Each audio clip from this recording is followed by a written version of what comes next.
Toronto, stay tuned right here with Toronto Mike, and it goes a little something like this. Hit it! What up, Mike? Toronto.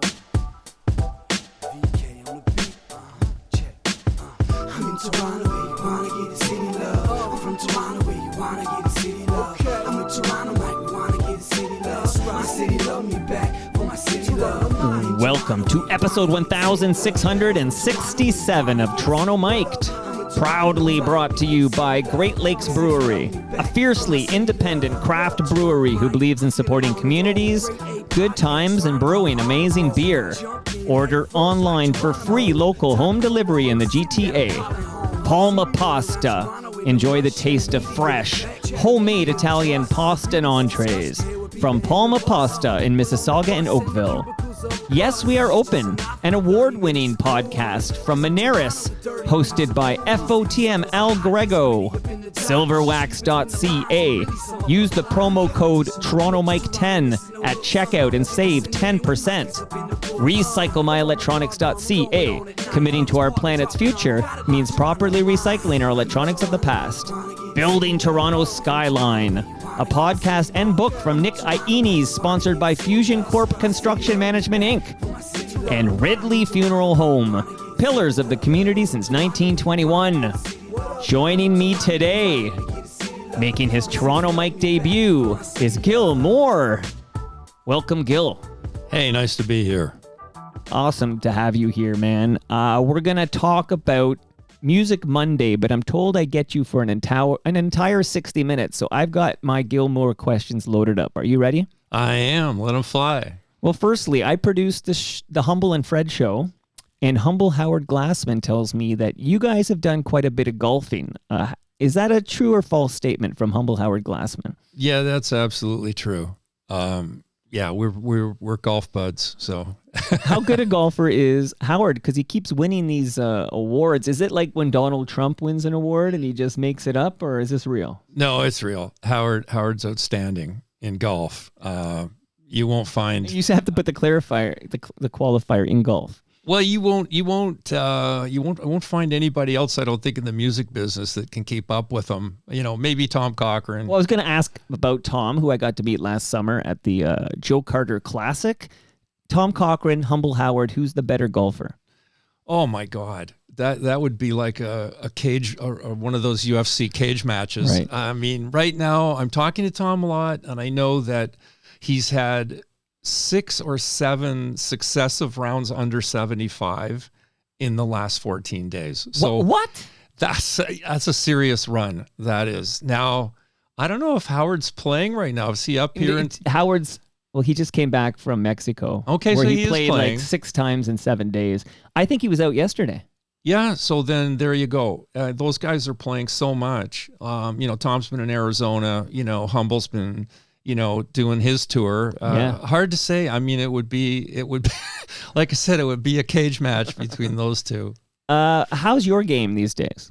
Well, non-existent this winter because I've been working on other stuff. Right. And I don't like travel. Anybody that knows me knows I can't stand it. So, I've sort of foregone the Florida, the Arizona, the usual stuff I used to do. So my game gets pretty rusty, but I got a gym in my house, so I'm swinging one of these weighted swing aids, trying to stay limber and things like that. And I'm looking forward to the ranges opening soon, and awesome. Then we'll see how rusty or whatever I am when I get out there. I'm thinking of, you said Rusty, and I'm thinking of the can rock band Rusty. Has Rusty ever recorded an album at Metalworks Studios? Don't know that one. Check that out. That's a trivia question for future reference. I'll ask Ken or Scott maybe. But Tom Cochran, there's a guy who has recorded at Metalworks Studios. Yeah, many times. Some big albums too. Great stuff. I mean, we're very proud of the work that we were involved in. Very proud of Tom, obviously. I mean, he's my buddy and so on. But just respecting him as an artist is a whole other kettle of fish. What he's done in Canada with his music and so on. So, yeah, Metalworks has been a little part of that legacy, and we're very proud of it. Well, later in this convo, now that I have you held captive, we're going to get back to Metalworks Studios. It's such a mind-blowing list of albums that have been recorded there. We're going to get back to it, but here's a fun fact. So, Gill, yesterday sitting in that chair was Glenn Milcham, who is the drummer for Blue Rodeo. Tomorrow sitting in that chair is Ian Blurton, because Change of Heart has a new album. And here's the fun fact mind blow for you. And I think you might know where it's going. But Glenn Milcham, obviously Ian Blurton, and yourself, you all played on Change of Heart's classic album, Smile.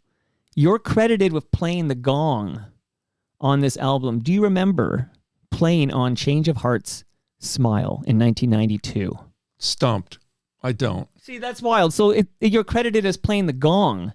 And then I asked Jason Schneider, like, what track is he playing the gong? And Jason's like, whatever track has gong on it. Okay, so I'll be asking Ian tomorrow, but you don't have any memory of contributing your gong playing to Smile.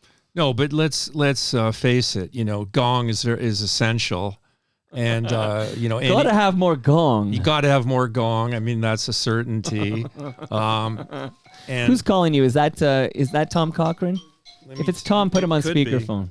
It could be. No, it's not. We'll just shut that right off. All right, Sorry that's okay. about No, that. that's okay. I need to let Ian know that the gong contribution to Smile wasn't memorable enough. But you've done a lot of stuff in your career. You're forgiven. Yeah, and to this point, I have not suffered from spontaneous combustion, which is Like- another amazing trivia fact. Also, When talking to drummers, you should always consider that. and they filmed a sequel. You know this? Yes, I've heard. Okay, well, let's see if I'll meet you at the premiere. We're going to see the Spinal Tap sequel. And you, my friend, as a singing drummer. So we're going to get into this, the origin story. Of course, we're going to talk about Music Monday, and we're going to get back to Metalworks. We're going to cover a lot of ground. But I think singing drummers are kind of rad. Like when I think of Lee Von Helm back there, of course, Phil Collins, yourself, Dave Grohl. Pretty cool. Like we don't think of drummers as singers, but when you do see someone behind the kit singing, it's killer. Well, I've been asked about that many times, and I've always said the same thing. It's like being a plumber and an electrician on the same construction site. At a certain point, you try to do both things at once. You're going to have your hand on the drain, and you're going to have your other hand in the 240 volts, and something really bad's going to happen. But it was a lot of fun. Jeez. Do you want to go way back with me? You want to go way back? Because I feel like we need to capture this, and this will be like the definitive Gilmore. Sure, take your shot. Hey, when people say Gilmore's coming over, do you think they expect the killer Doug Gilmore? Like they're like has that ever happened? It's interesting. Like I've had a lot of confusion with Doug Gilmore and I, and Doug and I have talked about it, and it's quite funny actually. Yeah, I guess they have to temper your expectations. I played hockey. I wanted to be Doug Gilmore. I was just not good enough. That's how I got into drums. Is I had to, do something that I thought I could do because a lot of musicians, I couldn't cut it. A lot of musicians, I feel, they play hockey. Like I know there's a lot of Canadian musicians play goaltender, for example, or still play hockey. Like I just hung up from Andy Curran on my way over here from Envy of None, and he's a really good hockey player. Still is. All right, and yesterday's guest, Glenn Milcham, played on the solo release, 1990 solo release for Andy Curran. Yeah, there you go. It's all coming full circle. This is going to be good. Shout out to Monkey Bars. Okay. Tell me just a little bit before we get to the Triumph origin story about Sherman and Peabody. This is sort of the pre-Triumph Gilmore band? Well, I was just a kid, and Buzz Sherman, God rest his soul, was sort of leading the rock and roll troops at Streetsville High School, so to speak. Buzz was kind of ahead of his time, and ended up, encouraging me, I'll say, with drums, because I started out with my buddy Fred Powell, asking the band in the high school at the time called the Bow Street Runners, can Fred and I be roadies? Because we were just trying to get into something, and the only way to get into something was to hang around. And they said, well, not if you want to get paid. And we said, well, we don't want to get paid. We just want to be there. So Fred and I became free roadies, and the drummer I got to watch the drummer in the band up close and set up his drums and tear his drums down and so on. And Buzz started to notice me, and eventually he recruited me. When Wayne Wilson, who was a really good drummer from Whiskey Howl, who was in Sherman and Peabody at the time, and Wayne left. The band was, like a lot of bands in those eras. There were a lot of fights, a lot of guys getting kicked out, a lot of guys getting pulled in, and so on and so forth. So I went for the audition, and that was the first audition I passed as a kid drummer. I'd failed a couple auditions prior to that, so you kind of lick your wounds after you don't make the grade. But when I got the call up to the major leagues, I guess that's what it felt like. Sure, because they had a real agent, they had real jobs, they were. Looks like they were going to record. It was all this big time stuff. Greg Godovitz is in this band. Oh yeah, Greg was he was amazing. Like he kind of took me under his wing, and we're still very good friends. And it was quite the experience, learning to eat spaghetti every single day in that house up in Willowdale. Greg was a pretty good chef as far as spaghetti was concerned. Shout out to FOTM Gatto, by the way. I feel like you've now served enough time. You're officially an FOTM. That means friend of Toronto Mike. Okay, so you're in another esteemed Hall of Fame here. But so you're in Sherman and Peabody, and then I'm wondering, is it at some point you realize you want to start your own thing and you want to start Triumph? Well, I realized in Sherman and Peabody that one way or the other, I either had to get moving or I was going to get killed, because there was a lot of violence in that band, and it was real violence, or it was kind of like it was fake violence, but it was nonetheless real at the same time. There was a lot of throwing of guitars and heaving of this and is it this kind of violence? Yeah, is it a work or a shoot, like a WWF style? Like at a rehearsal, you had to duck occasionally, right? So. It was a way to sort of learn, like I said, I was kind of a kid at the time, and but I loved all those guys, and when I got out of that, I just kind of bounced around with a few more versions of that band, and then a few more versions of another band called Abernathy Shagnaster that was closely associated with it. And, Greg and I played together, various times, and some of the other guys as well. And it was an assortment of scoundrels. Let's put it that way. Okay, Abernathy Shagnaster rolls right off the tongue. Who came up with that name? An agent, a guy named Larry Cuthbertson. Okay, Abernathy Shagnaster. Is it fair to say that is Triumph? No, but it is the seeds, let's put it that way. So where that band ended up, you had Mike Levine, who I had recruited to play in that band, which was a not serious band, let's put it that way. It was go play the gigs and figure out another way to make a living, because trying to be a rock star is just too hard to do. Right. And we had a phenomenal guitar player who's left us a few years ago, God rest his, Freddie Keeler, right. Whose son plays in Death Below 1979. Of course, Death Above 1979. Excuse me. It's okay. That's the cover band from below, but the above, yeah. So Freddie was one of the greatest guitar players. Played with David Clayton Thomas, for example, in the Shays. One of Toronto's greatest guitar players, along with Dominic Trano and some of the other great players. And Freddie was in the band, and we had a keyboard player as well named Peter Young. So we were at a point where Mike was a sort of he knew what he was doing when it came to records and so on. So he was a little more advanced than we were. He was a few years older, and he got us into the studio, and we recorded a single, and that single was the first Triumph single, and that's Freddie Keeler on guitar and Mike and I. The song's called Hobo. I took you in and I tried to make you feel at home. Everything I did for you always turned out wrong. So wrong. Oh, why's our friend of mine? Oh, why's our friend of mine? Everything I did for you always turned out wrong. So wrong. And this is on Attic Records, right? On Attic Records, and that song, actually, the history there is some of my friends from Rhinoceros, which became Blackstone Rangers in Toronto.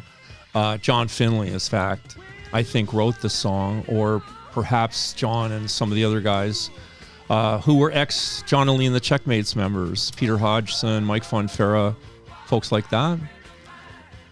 And, I mean, now we've lost them both, sadly. Shout out to Ridley Funeral Home. But Al Mayer's been on the program, and we talked quite a bit about Attic. But what was it like, just tell me what it was like signing to Attic. I guess we're going back to 1975 here.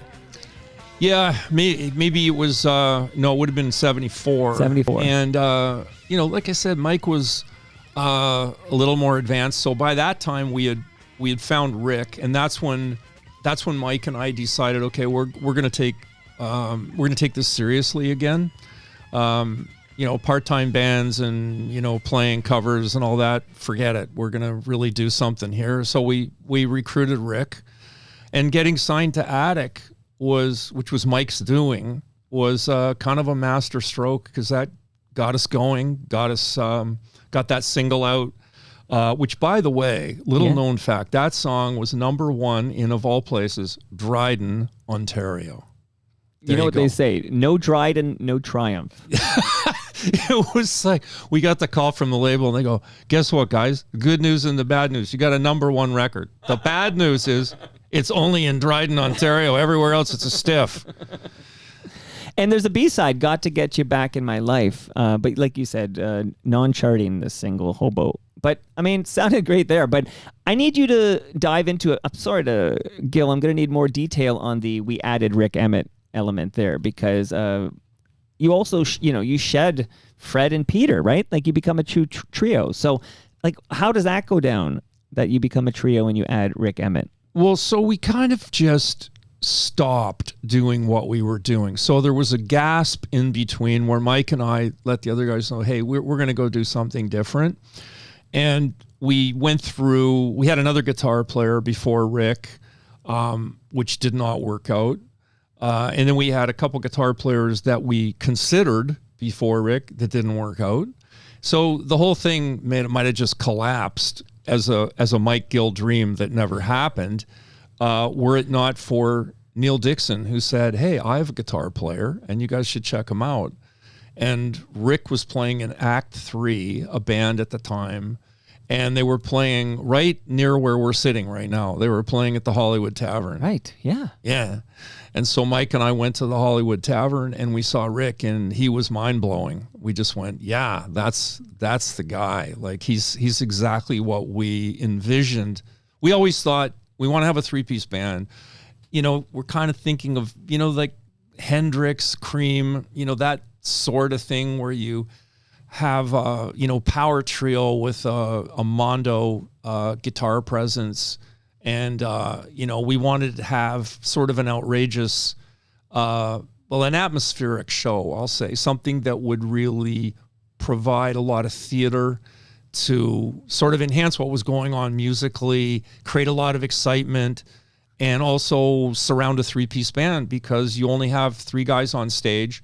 If Rick was singing, this is part of the reason why I ended up singing so much, was because if Rick was singing, he couldn't move around the stage. He couldn't, really kind of, he'd just be stuck at his microphone. And so that was the idea, that with the 3-piece, as long as I could carry enough vocals, then, Rick and Mike could, be at the stage front, work the lights, work the audience, work each other.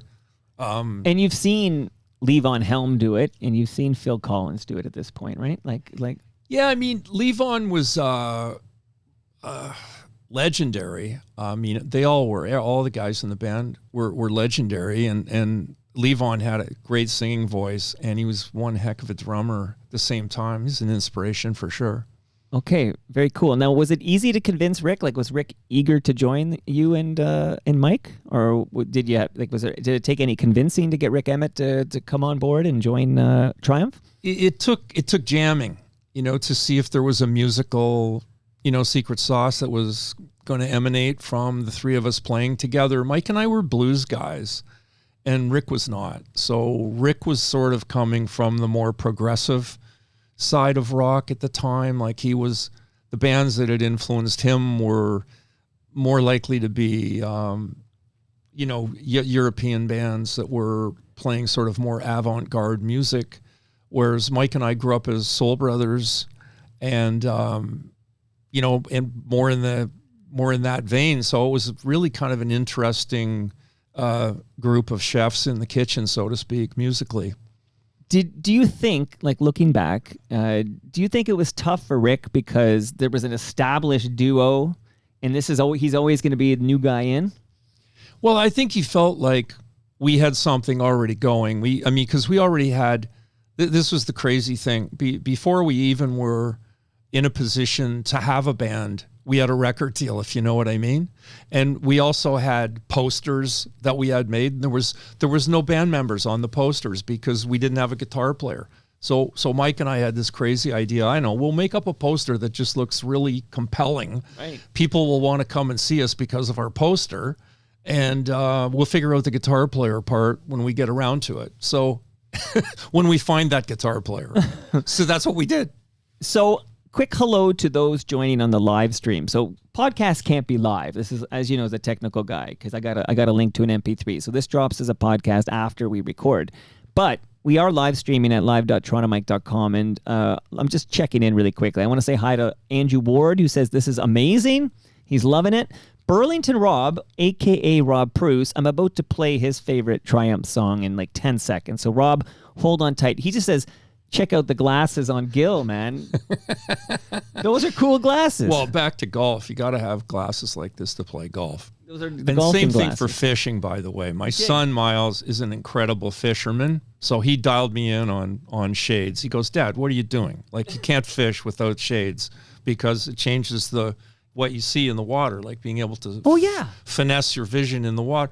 And so then I got it dialed in on golf, and I was like, why did I ever play golf without shades? And then it was like, why do I ever drive a car without shades? I'm in a similar boat, and that pun intended, but like I bike a lot, and I used to bike, just go for a bike ride. And at some point, I think it was my wife who said, you should be wearing shades out there. The sun's bad. And I just switched to shades, and I'm like, why did I ever bike without shades? It's one of those things where you're like, until you get there, then you realize like what was wrong. It's like switching to black coffee. And then you're like, how did I ever put like cream and sugar in that thing? It's one of those. I'm a black coffee guy too. Me too. Were you always a black coffee guy? No. We started out like all the idiots, right. double. And it's like, then when you try black and you realize, hey, this is what coffee tastes like. You're like, what was I thinking? Right. Yeah, exactly. And then you start looking at people doing the double, like, what an idiot, right? Like suddenly you see somebody, I don't know, fishing or golfing without shades. You're like, what a dummy. Well, right? yeah, I mean, I was confused. As a kid, I thought double coffee. And then when you're an adult, you realize, no, double means scotch on the rocks. Right. Neat. Now, VP of Sales, he's on the live stream. Hello to you. Midtown Gord, I'm going to get to a question from him later, but you're his favorite band of all time, Triumph. He writes, hi, Gill and Mike. Sorry to just pop in and say hi. I am at work. Just wanted to say Triumph is the greatest, and I miss the band. Look forward to listening to the episodes. Oh, by the way, 1236 points out Mike Fonfera was later in Rough Trade.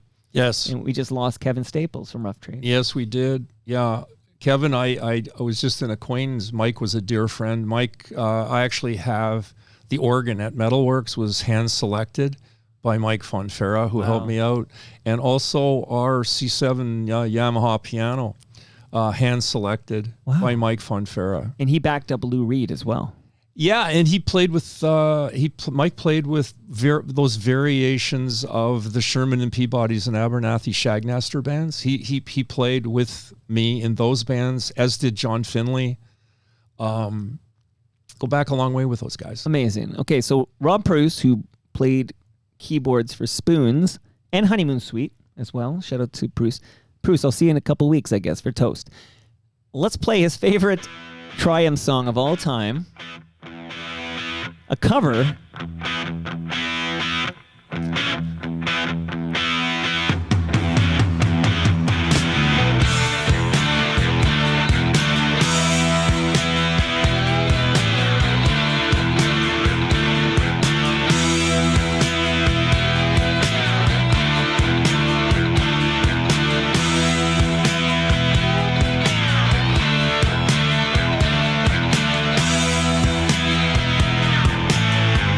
Spent the last year rocking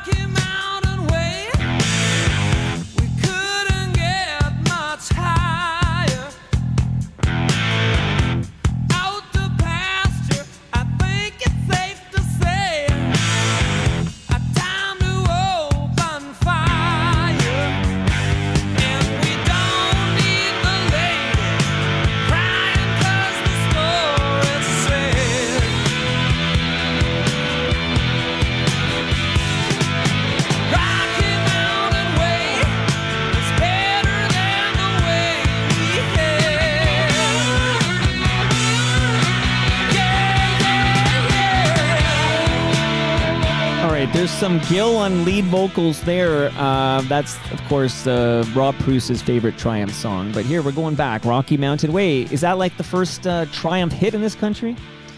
Are we excluding our number one single in Dryden at this point?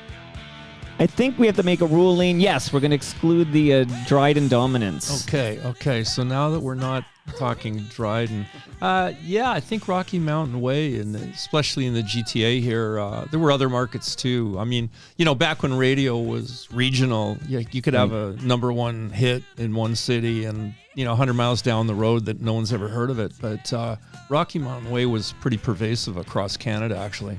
And I've noticed, just noticed chatting with people, the late great Miles Goodwin, for example, that like early hits for a lot of Canadian rock bands are covers, and then they put out their original material, which is kick-ass. But I'm thinking, Could Have Been a Lady was a cover. Dark Side of the Moon? No. Whatever the second big hit by, it doesn't matter, April Wine. Shout out to April Wine. But Rocky Mountain Way, a cover. I'm just wondering, you didn't write that song, but how do you determine in Triumph? I'll give credit to DJ Dream Doctor here. How do you give credit to, how do you decide who's singing the songs in Triumph? Like, is it who wrote the song? How did that get determined in Triumph? It was just a natural flow. I don't know, we'd start a song and within the first, little back and forths in rehearsals, it would be, Rick, I think this is you. Or it'd be Gill, I think this is you. And it just kind of flowed. That was really it. And it was based on, I guess if something was a little heavier or bluesier, it fell to me. Right. And some of the stuff that was the floatier, higher melodies, Rick's... Ballady stuff? No, not ballady, I wouldn't say. I mean, Rick's a tenor, okay? And I'm a baritone. So there's right there is sort of a dividing line. Sometimes you would have to sing too high as a baritone, which was ill-advised. But nonetheless, that's what a lot of baritones do. And, it's ill-advised for tenors to try to sing below their range. So we worked it out. You worked it out. And so it didn't matter who wrote the song. It just, whatever made sense. If it's a rocky, bluesy rocker, that's a Gill jam. Well, I suppose in the case where Rick would write a song, a lot of times he would write it on guitar, acoustic guitar. So he would write a song or start writing a song at least in the key that he would sing it in. So it more naturally fell to his melodic sense and his tenor voice.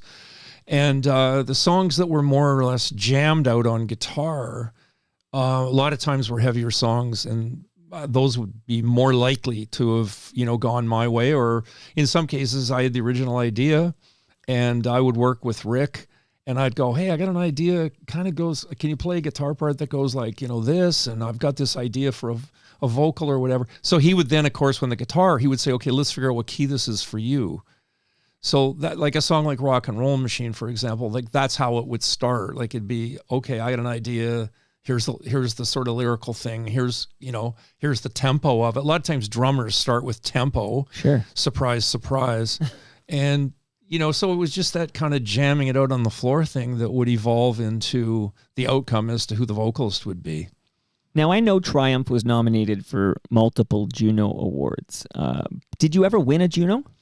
Just the Hall of Fame, the Canadian Music Hall of Fame. A lot of people don't know it. That's a Juno in and of itself. Okay. But no, for Group of the Year, we were great contenders. We just never, it's like a lot of boxers. Those guys that never won, but they were contenders. Yeah, that's what we were. It's kind of shocking. I think you would win a lot of bar bets if you said, other than the Canadian Music Industry Hall of Fame in 2007, if you were to say, hey, how many Junos did Triumph win? I think we'd all be guessing. Was it 4, 5, 6 Junos? Yeah, everyone thought that. But there's a lot of statistics in Canadian music that are not understood. I remember, we were just talking about my late great friend Miles Goodwin. Yeah. And someone was telling me about these lists that come out like, the best Canadian bands of all time, sure, blah blah blah. And I remember saying about Miles, who was a good golfer as well, by the way. And I said, you know what? My buddy Miles just happens to have sold more records than anybody. Yeah. And they're like, no, you can't be right. And I said, yes, I'm right. And you can look it up. And you go back statistically and you look at what they were selling I'm talking in Canada here, not in America, but they were knocking it out of the park, album after album after album. And, people say, well, what about the Guess Who? Well, okay, well, go look it up. Just prove it to yourself. Right. There's records at what was at the time the Canadian Recording Industry Association, now Music Canada. Numbers don't lie. They keep all those stats, right? And interestingly, now I just remember chatting with Miles and him telling me that he felt there was and you are at Toronto. I know. Would you call yourself a Toronto band or a Mississauga band? How are you guys identifying? Well, I'm a Mississauga boy through and through. I know this. Okay, GTA band. Can I go with GTA? You can go GTA. I mean, Rick was in the West End and Mike was in Agincourt. So, I mean, we're kind of a crossover. But Miles felt like the Juno people, the Heartbeat, was in Toronto, and they were a Maritimes band who then moved to Montreal, and he felt they were slighted from the Junos, because I don't think they ever won a Juno either, April Wine. And he felt that was because of a bias against anything east of Ontario. Yeah, I don't think there was a bias, but there's always a kind of a political trend in organizations. And I think April Wine really got the short end of the stick. I really do. I think April Wine were, they came before us. I remember being at before they were bigger and they were playing bigger venues. I remember being at a high school in Etobicoke, as a matter of fact, right near here, Martin Grove Collegiate. Oh, sure, yeah, and, Eglinton and Martin Grove. Yeah, and standing in the audience and watching Miles Goodwin. This is, of course, I didn't know who he was. I was just a kid in the audience, but I'm watching him, and I'm going, this guy is unreal, and this band is fantastic. And, that was before they were really on a roll, and they started having records and hits and being all over the radio and so on. Yeah, a lot of sneaky, big Canadian radio hits from April Wine, for sure. For sure, underappreciated. But I think I can make the same argument for Triumph. Like Triumph, I wonder now, look, time for real talk. I've warmed you up. But do you feel like maybe you were overlooked or slighted because of Rush being a trio from the same place? No, I don't think so. I feel like Rush, first of all, I have tremendous respect for Rush. For Geddy and Al and Neil, one of the greatest of all time on drums, and they actually opened doors for us in a way, and the reason was the timing of their emergence in America, which was just literally, it must have been 6 months before Triumph, maybe 9 months, and so. Their managers, first of all, helped us, Ray and Vic at the time, with some advice on, do this, don't do that. And I think American audiences were used to spurning Canadian acts for the most part. And they have since then as well. Like Canadian acts have never really had an easy time in America, and many of them have just been shut right out. Whereas Rush was accepted. Right. So whether it was that we were from the same city, that we were the same number of musicians, maybe the fact that, Ged and Rick both had high voices, I don't know that, but you can see in the mix online of the people that talk about the two bands. And so it didn't hold us back or anything like that. I think if anything, it helped us. Okay, awesome. And I know that Rush, I'm sure they recorded multiple times at Metalworks Studios, right? Yes, they've been at Metalworks many times and recorded some great stuff there. And we're proud of that as well. But how is it that Rush and Triumph never shared the same stage? Like, that to me is wild. Yeah. Well, I think a lot of that is we would be on tour at the same time. A lot of the times, like I can remember many times, we'd be playing somewhere, Albuquerque, New Mexico, or St. Louis, Missouri, or whatever, and you'd see, oh yeah, in 3 weeks it's Rush, or 3 weeks before you were here, it's Rush. And so we cross paths all the time. It's like a lot of bands that people would assume that we shared the stage with. And, and some we did, big bands with like AC/DC, for example, or Journey or whatever. But it just never happened with Rush. Just never happened. Few quick hits. Dawn wrote in and said, Gill wrote Disco Sucks on my Rock and Roll Machine album cover at a record store appearance in 1977. I still have that album. So I'm now going to ask you the hard-hitting question. Here it comes. Do you still think disco sucked? Yeah, I guess my opinion hasn't changed. I like R&B. I mean, I love R&B. Right. And I just thought it was, give me the real R&B, give me the guys that really, really did it. And I don't know, somehow to me, disco seemed like taking R&B and just like, I don't know, putting it through the washing machine with Tide or something and taking the real feel out of it and making it monotonous and yuck. That's not for everybody. Well, you know what little kids say? I have a granddaughter now. There's a special word that little girls learn at a certain point because both of my daughters learned it, which was yucky. When something wasn't good, they would, Daddy, that's yucky. So I'm going to say about disco to me was yucky. And if you're signing albums today, you just sign disco is yucky. Yeah, there you go. All right, we're going to cook. I realize now, you didn't realize, you're like, Mike, I don't have 7 hours here, so I'm going to cook with gas here. But I'm going to ask you if you have any memories of Canada Jam Festival at Mosport. Mosport, yeah. Easy for you to say. I almost called it Molson Park in Barrie. That's a different place here, but and that's the wrong brewery. I'm going to send you home a fresh craft beer from Great Lakes Brewery, by the way. Oh, lovely. Brewed right here, not in Mississauga, but south of Etobicoke, and that's close enough, right? Right. Just don't drink it in the car. Don't drink that in the car. Drink it when you're at the studio, maybe. But what do you remember about August 26th, 1978? 110,000 people. Yeah, it was the biggest show, as far as I know, the biggest crowd ever at that point in time in Canada. And it was, the guys that ran Cal Jam, Sandy Perlman and crew that put it on.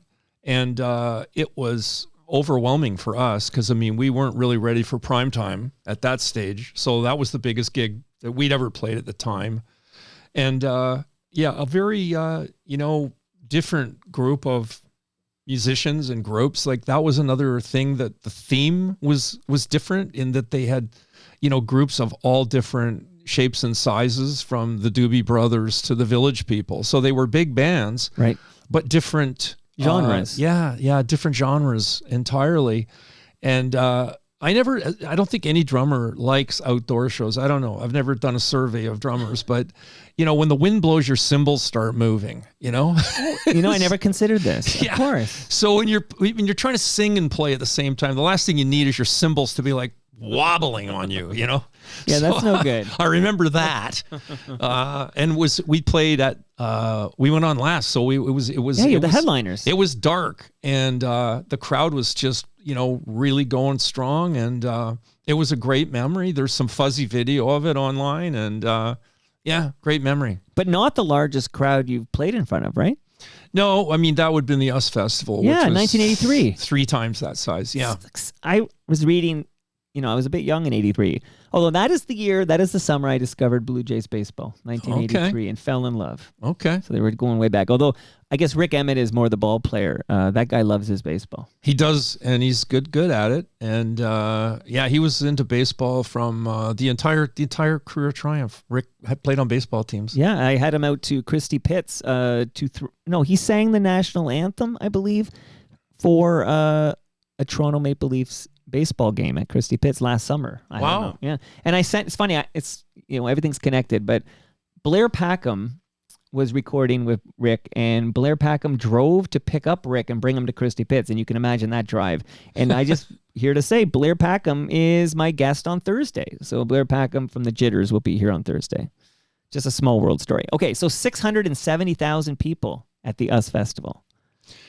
Yeah, I don't know what there really was there because they lost track of it. That's wild. The lowest count I've ever seen is, 300,000. That one's probably the highest count I've ever seen. But it was vast, from the stage. It looked like a city that just went out and extended out into the mountains, and the mountains were the backdrop. So it was. And where was this again? This was in a place called. It was really near San Bernardino, California, in an area called Glen Helen Park. Okay. And Steve Wozniak had reconstructed this park, like he had moved, things with earth moving equipment around to create this area for the concert where they could erect the stage properly and so on and so forth. So there was a tremendous amount of preparation that went into this.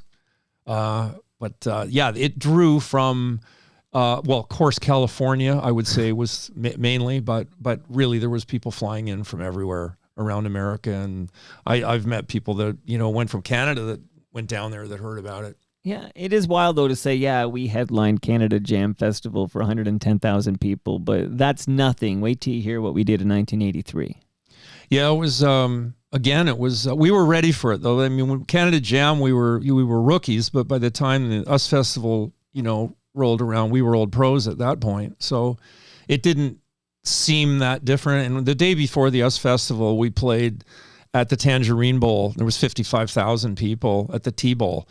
That was with ZZ Top. And so, you play that and you see a stadium full of people at 55,000, which seems gigantic, say, compared to an arena at 15,000. But then when you go to this outdoor show, you see, well, this is like nothing I've ever seen before.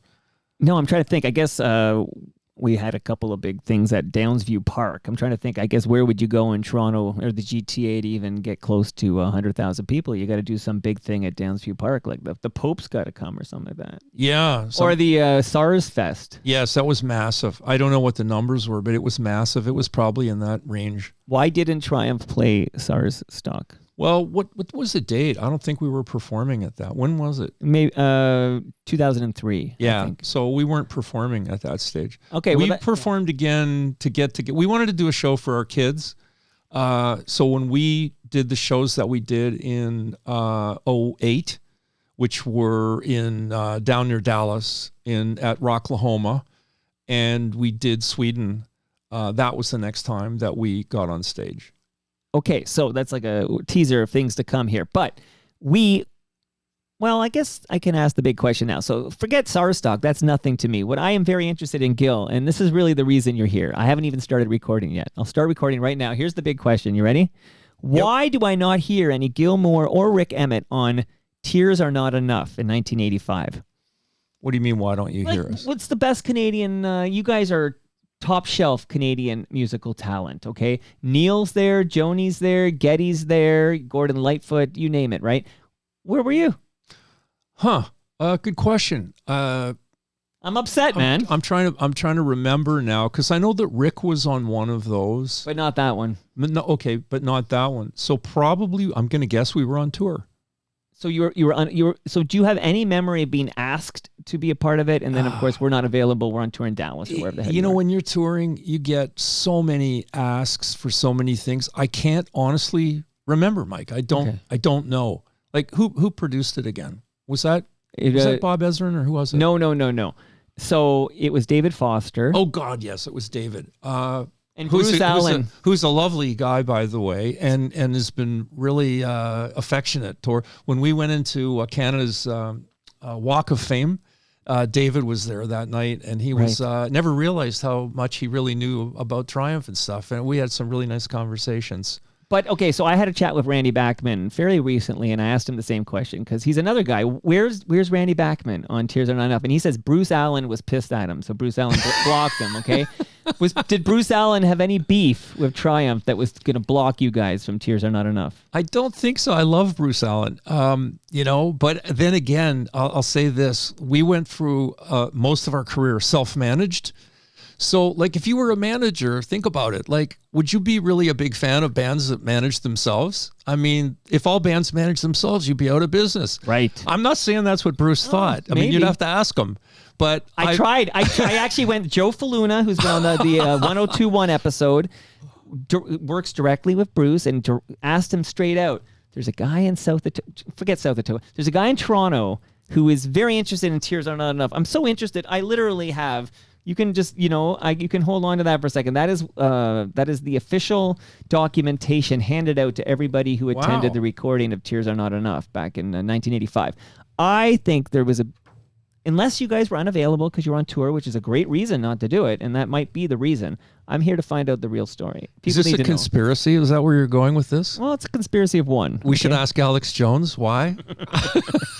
He's my next guest. How did you know that? Okay, no, just kidding. So now let me tell you the truth. Bruce Allen has the best. He has the best person in his office that does a lot of things, and her name's Sandy Bathgate. And I want to get a plug in for her. Okay. She's Andy Bathgate, the greatest hockey player. Of course, yeah. His lovely daughter, who also worked at Metalworks with me, and she's a dear lady, and she's done a phenomenal job. This is a mind blow to for me. Bruce. Okay. And there you go. So there's a connection there. So we there's should ask Sandy. Like, I think Bruce actually loves Triumph, but Would you have Sandy talk Bruce into maybe just a half an hour via Zoom with me? I ask a few questions about Tears Are Not Enough. I really want to know where the hell was Triumph and what's the deal with Randy Bachman. This is for a good cause. Famine relief in Africa. We can't let bygones be bygones for famine relief in Africa. Yeah, well, you're going to have to pose these tough questions, I suppose, Mike. That's my role in all this. Okay, back to Triumph. Thank you for answering the Tears Are Not Enough question. Hamilton Mike wrote in, I'm definitely curious about any, I'm going to read this question. I don't know if I agree with it, but any animosity that Gill may have had when Rick left Triumph and how it felt to put that behind him when they reunited. And then he also wants to know what you thought of working with Phil X, who replaced Rick and is now enjoying his time in some indie group. I never heard of them. Bon Jovi? I never heard of them. But what can you tell me about Rick deciding to leave Triumph? Well, those things are never easy. And, we all had feelings. Rick had feelings, Mike had feelings, I had feelings. And it's tough because you're the Three Musketeers, you're brothers. And then, somebody, wants to, get off the island. So, we went through some tough times. There's no doubt about it. It was like a family fight, I guess. And then when it's over, everyone is so relieved. And so, I was talking to Rick on the way over here, as a matter of fact. Oh. So we're in touch all the time. I was at his house a week or so ago. Spent 3 hours in he built a beautiful studio in his house, and it's really magnificent. So I was over there hanging out with him in his studio, and we'll be brothers forever. So we had a squabble, we got over it, and now we're brothers in arms again. As far as Phil's concerned, like, we had a great run with Phil. Yeah. Phil is he's one of the greatest guys out there. I mean, not only is he a great guitar player, he's a great singer and so on. I understand why John Bon Jovi loves him so much, but he's just a good guy to hang. When I was on the road with him, we would go jogging and stuff every morning. That was our thing, because he's likes to be healthy, and right. I love Phil. And actually now we're getting back together on a lot of projects we're working on, and Phil's involved with Rick and Mike and I again. So it's, kind of a full circle thing that's starting to happen. Like, I am so happy to hear that you and Rick are so tight now that you were on the phone with him today. Like, that just makes me feel good to know. Yeah, well, you kissed and made up. It's life, life's too short. Sometimes it's hard in a family or in a marriage or in a band, to always agree on everything. And, sometimes people get feelings hurt, or they have different opinions, but, you have to get past these things in life. It's just part of what Triumph always was. Mike was very positive in terms of lyrics. And then in terms of when we toured, I said this in our documentary, when people said, what was the key to the band? I said, the key was humor. What do you mean by that? I said, I mean what I said. It was, we didn't get too serious. We always realized that, when you're lucky enough, when 99.999% of bands all flop, including every band I had, every band Mike had, every band Rick had, and then you're lucky enough to happen to get a band that takes off, well, you better be happy. You better not be miserable when you're out there, and you better appreciate your fans, because if it wasn't for them, you would be a flop like you were previously.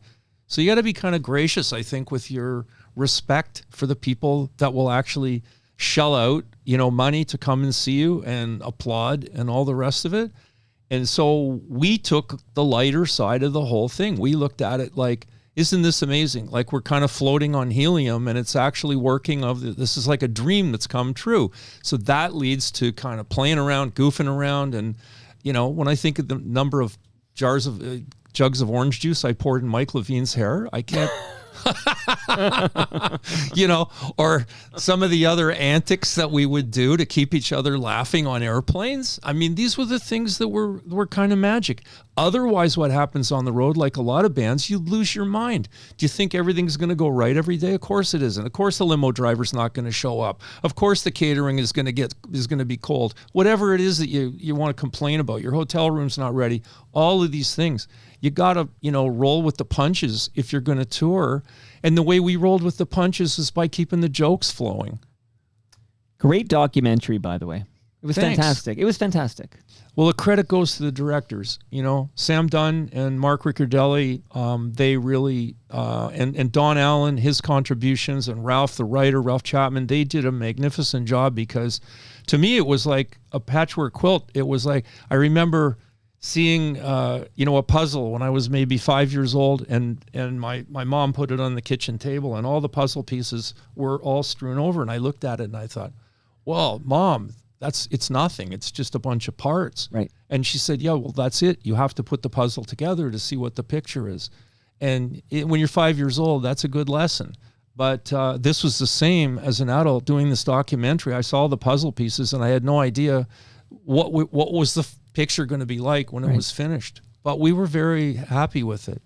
Well, I'm happy to report that we can let Bruce Allen off. The poor Bruce Allen. We were about to attack him. Where the hell's Triumph on Tears Are Not Enough? Well, my correspondent, my very special correspondent, 1236, reports back that the day they recorded Tears Are Not Enough, which was February 10th, 1985, you were at the Beaumont Civic Center in Beaumont, Texas. I told you. There was a gig, yeah. So I feel better about that. And I will report back to you that Molly Hatchet was opening. Yep. And tickets were $12.75. That sounds about right. The boys in Molly Hatchet, they were quite a robust crew. And I think Dave just passed away, if I'm not mistaken. And the Winter Brothers, maybe I'm wrong about that. I hope I'm wrong. You know what? That's one of those things. I've done it. You report somebody's passed away, and then they send you a note like later that day to say, hey, I'm right here. Like, I'm not dead. Yeah, I guess when I'm thinking of Beaumont, I always think of the Winter Brothers, Yeah. Johnny and Edgar, because, that's where they hailed from. And I love Texas so much. I still do. And there's no such thing as a bad city in Texas. Are you as warm and fuzzy about Texas today than you were 6 months ago? Oh, yeah. Yeah, Okay, to me, like, I don't... You're going to ride or die. Oh, yeah. I mean, what's going on politically is not, in my opinion, have anything to do with us as people. It's an outcome that I get. It resulted from an election. But when you look at the American people, and as I have done, because I've been to every state, and you look at the Canadian people, as I do, because I've been to every province, and you realize, you know what? We're really lucky. We live in a great part of the world, and there's an awful lot of nice people. And sometimes we elect representatives that do the right things, and sometimes we make a mistake and we elect the wrong people. And let's face it, politicians are like musicians, or they're like anybody else. There's good ones and there's bad ones, and there's some that lose their direction and so on. So right now, this negative discourse that's going on, I think it's good that we're debating the direction of our country or their country or tariffs or these sorts of things. But I think we need to remember that we're all God's children, and we have a lot of friends in America, and the Americans have a lot of friends in Canada, and we should respect each other. So I'm not into booing anthems or anything like this. This is, to me, disrespectful. See, I agree with you 100%, and part of that respect is that you respect our sovereignty. We're an independent nation. We have no interest in joining your country. Yes, and I don't think Americans think any differently than you do or I do. I think that they do respect our sovereignty, even if it's in political circles, not being respected at the moment, for whatever reason, whether it's negotiating tactics or, tariff strategy, whatever you call it. I don't know. I don't have any American friends that want to take over Canada anytime soon.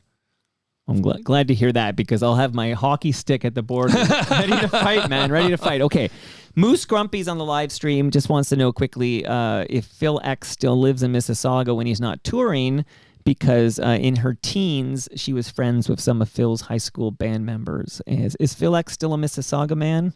Well, in his heart, I think there's a side of Phil, Phil, really learned to be a great guitar player at his dad's restaurant, which was in Westdale Mall, literally 100 yards from where I grew up, 100 yards. Wow. And Phil's a very proud Canadian. He lives in LA full time, but he does come up here. He comes up here for certain family. He's got to come to Metalworks, right? Oh yeah. I mean, if Phil comes to Canada, I know about it, and we get together. And so I've been out to see him a couple times. He's played up here, and I go out just to see him play. So we got a good relationship there. And I anytime he's up here, he'll be at Metalworks or we'll be hanging out someplace.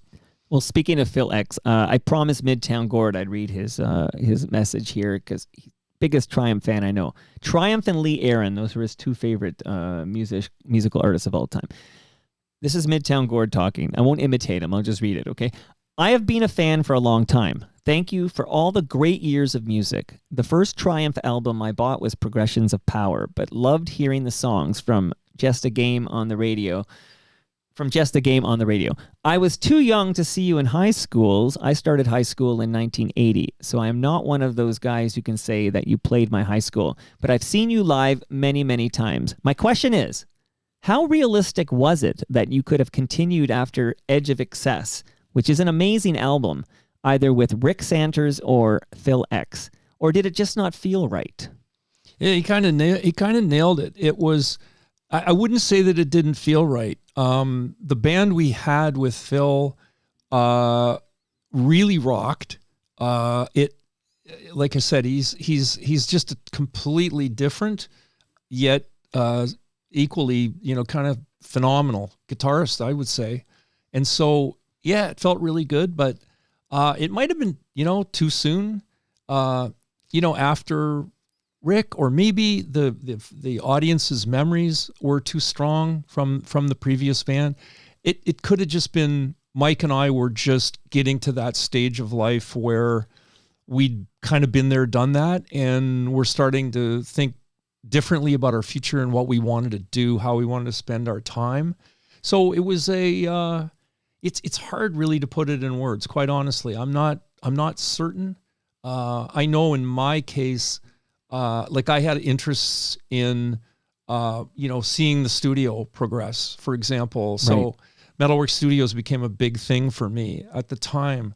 And, Mike had some other things that he'd started on that were in different directions and so on. I think the other thing too is just touring. So to really make a success out of a rock band, you've got to be willing to travel and tour.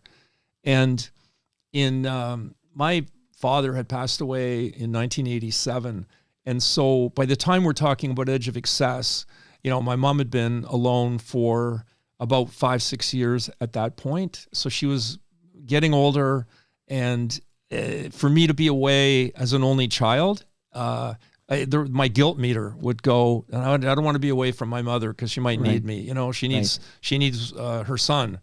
So there was a lot of things going on at the same time. So it's kind of hard to give you a concise answer. So I guess this is a bit of blah, blah, blah here, but that's the best I can do. No, I think Midtown Gord appreciates it, and thank you for that thoughtful answer.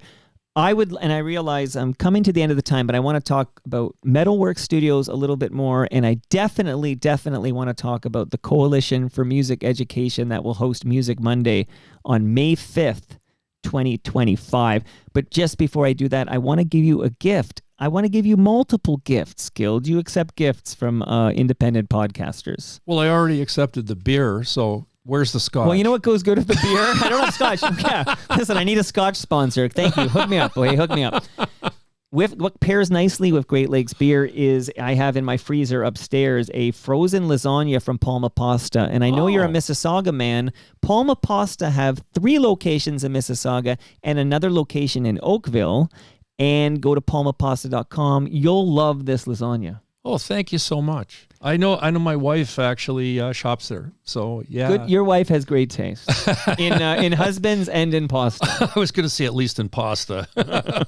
Well, it depends who you talk to. Okay, so don't leave without your lasagna. It's delicious. Thank you, Palma Pasta. Palma Pasta will feed us at TMLX 18 on June 26th at Great Lakes Brewery. Ridley Funeral Home, who, by the way, I learned they only sell caskets made in Canada. So they support Canadian casket manufacturers, and they're fiercely independent here in New Toronto. But they have sent over a measuring tape for you, Gill. Measure. That's perfect. And as a matter how of fact, far from the hole when you're golfing? I don't know how. Well, I was actually shopping for a casket, so this is very timely. Thank you. Well, you know what? They have Kiss caskets. Why don't you sell Triumph caskets?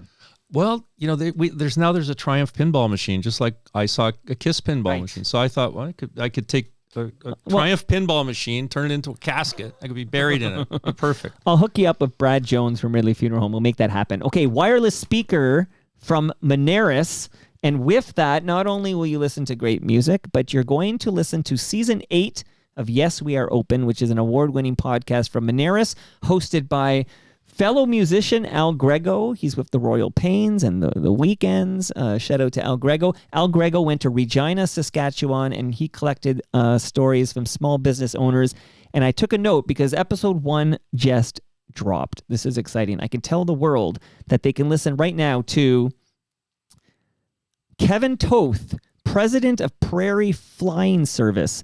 And Al and Kevin delve into the storied history and rich legacy of the company, which began in 1946, founded by 4 World War II pilots. So listen to Yes, We Are Open from Moneris.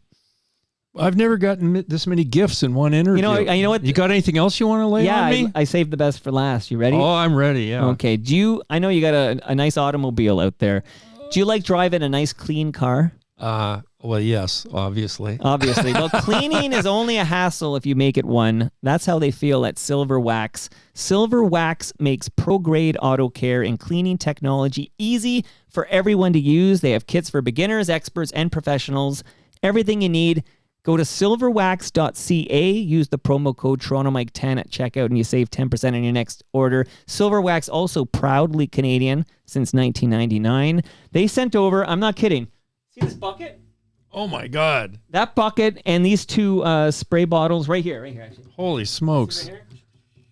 That's a very robust kit from Silver Wax for interior and exterior detailing, cleaning of your automobile. Yeah, that looks like it has my son's name written all over it.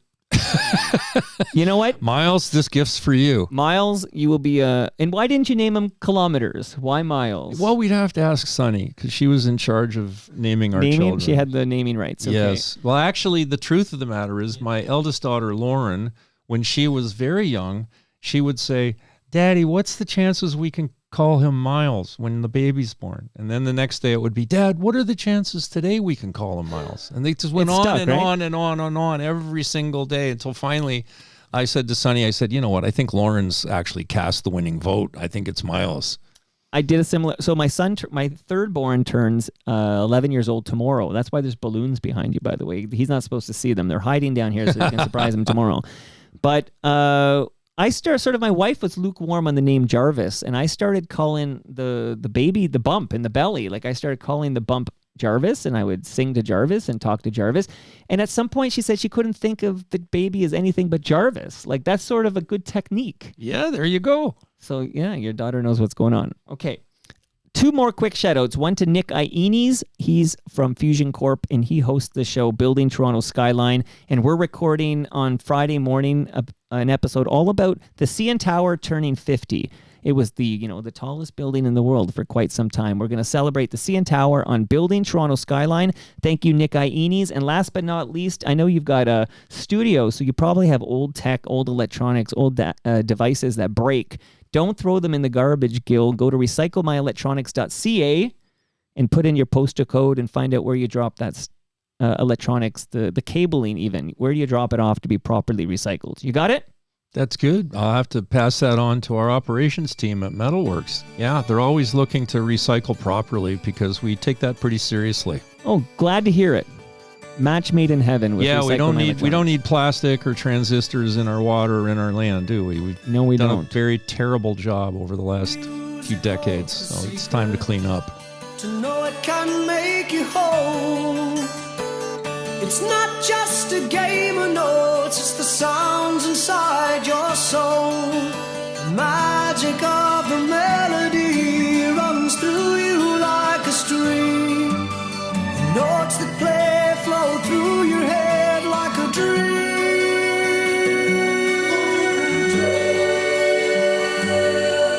Like a dream.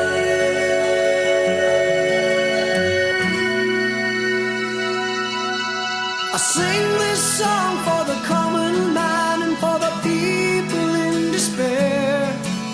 I bring my song into the world and I sing it everywhere. The simple truth lies waiting here for everyone to share. So hold on, and I will take you there. Hold on, and I will take you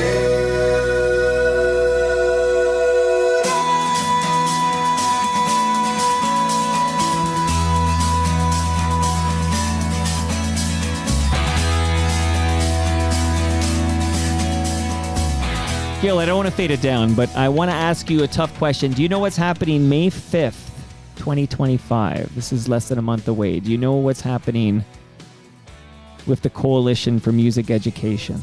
Yeah, I do. And they're a great organization. And of course, because we have a school we also built many years ago now, adjacent to Metalworks, music education's been a real passion for me. We've started actually a charity now called Sounds Unite Canada, which is another free learning resource for young people in Canada. And the Coalition has got that mission to increase the awareness of music and the great things that it does in society. And, you know, back to your question about some of the strife that we're feeling right now, all of us politically, you know, I look to music as being a great healer in society and a great bridge. It's one thing if you think there's almost nothing else that you could mention where you can take any culture, any group, and you can play music, and it doesn't matter that it may be a totally different genre or style or instrumentation or whatever, but it brings people together and makes them feel good. Well, the Coalition really emphasizes this and doubles down on it with this Music Monday event by having kids in choirs all across Canada from every province. There are over 100,000 participants in this. And this year we were honored that they're using Triumph's song, Hold On, as the Music Monday anthem. This is a song that Rick wrote quite early in his career. And Rick's re-recorded it with some kids, also with some musical instructors and from our school. And a couple professionals were involved as well. It was produced at Metalworks Studios. So it's a rebirth of the song, so to speak, and it's meant to inspire all the kids in elementary schools and high schools and universities for that matter to get into music, learn why music is so important in our community, in our society, and just push that music message. Love it so much. I'm so into anything right now that unites Canadians. And you know, this nationwide celebration will unite Canadians in a simultaneous sing-along. Like, everybody is going to sing Hold On, this iconic anthem.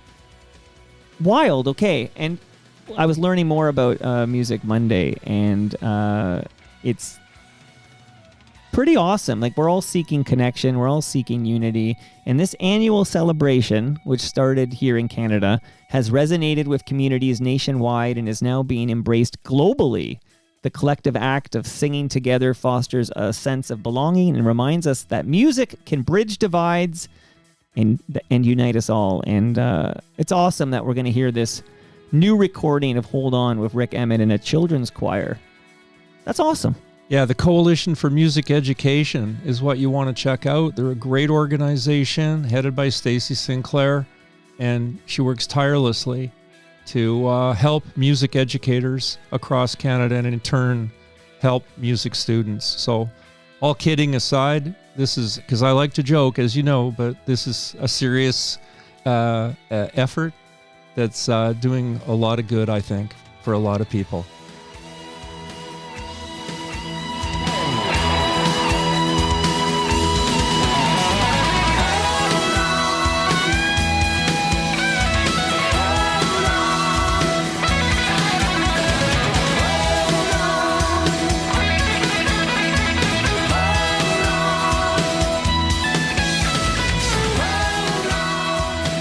So I'm going to close, Rick, by asking you just a little bit about Metalworks Studios. One fun thing is, of course, so all these students across the country are going to sing Hold On. So I found on YouTube, one music teacher had a little tutorial for their class. So basically published like a little video to teach the students, because students are at home right now across this country practicing Hold On. Like that's happening right now. Do you want to hear a little bit of this? Just a little bit, okay? Sure. So...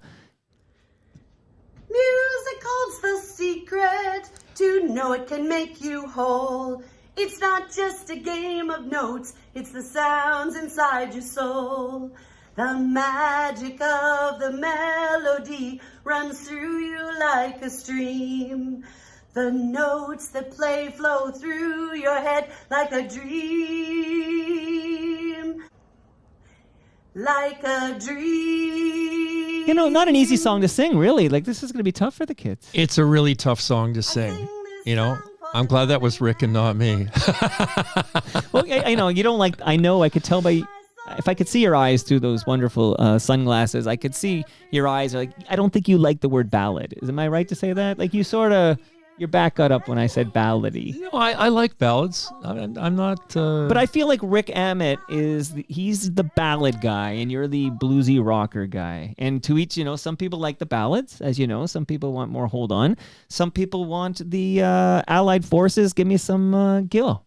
Well, I guess it depends what you call a ballad. So I wouldn't call Hold On a ballad, but I understand why you might say that. It's melodic and dreamy and that sort of thing. It's like Poison. When I think of a ballad, I think a slower tempo, right? Okay, I hear you. But that's a drummer thing, I guess. You hear the drummer get wicked. Okay, so Metalworks Studio, I was looking at a lengthy list of artists and albums that have been recorded at Metalworks.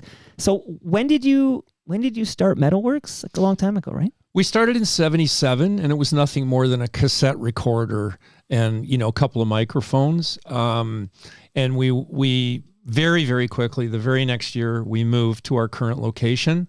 So we're now the oldest recording studio in Canada, as far as I know, or if not the oldest, we're certainly one of the very, very earliest studios. Over 40 years, right? Yeah. Well, think about it. We're hitting we're closer to 50 than 40. Me too. So here are some acts, okay? I'm going to this is a little list. You don't even have to respond. But Drake, Aerosmith, Katy Perry, Black Eyed Peas, Jonas Brothers. Let me switch to CanCon for a moment. You know I love the Canadian bands. Sum 41. They just played their last gig at the Junos. Feist, Chaos, Sam Roberts. He's an FOTM. Billy Talent, Bare Naked Ladies, Metric, Johnny Reed, Simple Plan. Your buddy Tom Cochran, Our Lady Peace, Tea Party, Backman Cummings, Nelly Furtado, Anne frickin' Murray. She's a hell of a golfer. Anne's a great golfer, and she recorded her most successful album, which was a double album with 27 songs on it with Tommy West at Metalworks. And she wrote the nicest, the two nicest letters that we ever had from artists. Because I was always with Anne, I just thought she was a queen, a goddess. Like she was just something else. She wrote us the most beautiful letter after that record. The other letter we got was from Ronnie Hawkins that was equally romping, not lowest of the lows. Ron Hawkins, touching. Well, Ronnie spent a lot of time at Metalworks, and I still remember being a kid and being at the Hawk's Nest and just looking up on the stage and seeing how exciting he made the room. Well, you're bringing it all back to where we started, Levon Helm. Yeah. And with Anne, it was just, I don't know, just always thought of her. I have thought of the trilogy of Ronnie and Anne Murray and Gordon Lightfoot as being three of my personal favorites, idols, influencers, whatever you want to say. All three played on Tears Are Not Enough. Yeah. Beaumont, fucking Texas. I'm getting pissed off over here. I'm going to ask you about two artists in specifically before we play out here. So, Prince recorded at Metalworks? Yes, Prince was really great in the studio. You know, he's diminutive to say the least, and very private as well, but very, very polite. And he worked with several of our engineers, L. Stu Young being one, Chris Carrar, who's still with us today, another. Did some great recording there, and Musicology is an album we'll always be proud of. Now, I remember going downtown the day this album dropped. It was 2 albums actually, but Use Your Illusion 1 and Use Your Illusion 2 by Guns N' fucking Roses, recorded at Metalworks Studios? So only part of that record was recorded at Metalworks, but our dear friend Mike Klink, who just did the tribute album on Triumph, he was the producer, and had a history with Triumph, and so he really brought Axl and crew up to Metalworks. That's how that happened. Amazing. And I just chatted with a buddy this morning about the tribute album, Sebastian Bach, and he was just running down some of the artists. Have you heard this album? Yeah, I've heard all the tracks. So have Mike and Rick, obviously. And we're just really humbled with the great players and great singers that are on there, from Nancy Wilson, the guys in Envy of None, Larry from Styx, and Joey from Anthrax, and Sebastian, of course, who's always been kind of a extended family to Triumph. Just an amazing group. Slash played a guitar solo on there as well. And some great drummers, Kenny Aronoff, Tommy Aldridge, some great guitarists as well. Just a fantastic lineup, to be honest. Well, I can't wait to hear it. So you said you were humbled, right? But enough about humble Howard Glassman. We know he's a good golfer, okay? We're back. If I hear more about humble Howard Glassman and his golf game, I'm telling you, they don't pay me enough. Well, do you know who was Humble Howard before Humble Howard? I've heard. I didn't know. I don't know, but I did hear there was a Humble Howard. Howard Cosell. Was he Humble Howard? Yeah. Ask Humble Howard too, if I'm not wrong. I will. Just say, was there a Humble Howard before you were Humble Howard? Now, okay, he's a kindler, gentler Humble Howard, and he's a great golfer, Humble Howard. But there was Humble Howard 1 was actually Humble Howard Cosell broke the news to America that John Lennon had been shot and killed. Oh, I didn't know that. Monday Night Football. Yeah, because it happened on a Monday, and he broke the news. And John Lennon had been on previous Monday Night Football, kind of learning the sport. He's from Liverpool, for gosh sakes. He's kind of learning the sport, American football. Gill, you were awesome, man. You were awesome. Do you know that? Can you tell my wife? What's her number? I'll call her live right now. Seriously. That was just a great chat. You were very giving, and you're welcome back here anytime for a sequel. And then I'll really get into it. I got more questions about some of these. The Cranberries, Tina Turner. Did Tina Turner really record at Metalworks Studios? Yeah, in all 3 studios at once. She had multiple projects going on, and our 3 biggest studios, she had them all rolling at once. She was an absolute queen. I can not say enough good things about Tina Turner and how gracious she was, and her manager Roger Davies too was just a real gentleman. I feel I started my extra too early because David Bowie recorded at Metalworks Studios. Yes, we had him there, and I would say the same thing. We were the young guns on RCA Records in New York when we first crossed the border as a recording artist, and David was on RCA at the time. And their artist relations man, who was the late, great Pat Kelleher, had David Bowie and Triumph and Elvis were his 3 clients.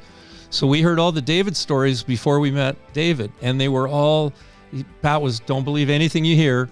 I can tell you David Bowie is a great, great guy, and he will, some of the stories you hear that are kind of outlandish are mostly garbage. And kind of the same with Elvis. He gave us all the great stuff that, it's funny when you find out the truth about people. And so when David finally ended up at Metalworks, we got to see up close and personal what a wonderful person he was to work with. And Cleveland, very, very gracious. No Bowie. Sorry, that's Michael Williams telling us no Cleveland, no Bowie. That man would know. I love Michael Williams. And that brings us to the end of our 1667th show. Go to torontomike.com for all your Toronto Mike needs. Much love to all who made this possible. That is Great Lakes Brewery, Palma Pasta, Moneris, Silver Wax. Got a lot of swag, man. RecycleMyElectronics.ca, Building Toronto Skyline, and Ridley Funeral Home. See you all tomorrow when my special guest is Ian Blurton. We'll be talking change of heart. See you all then.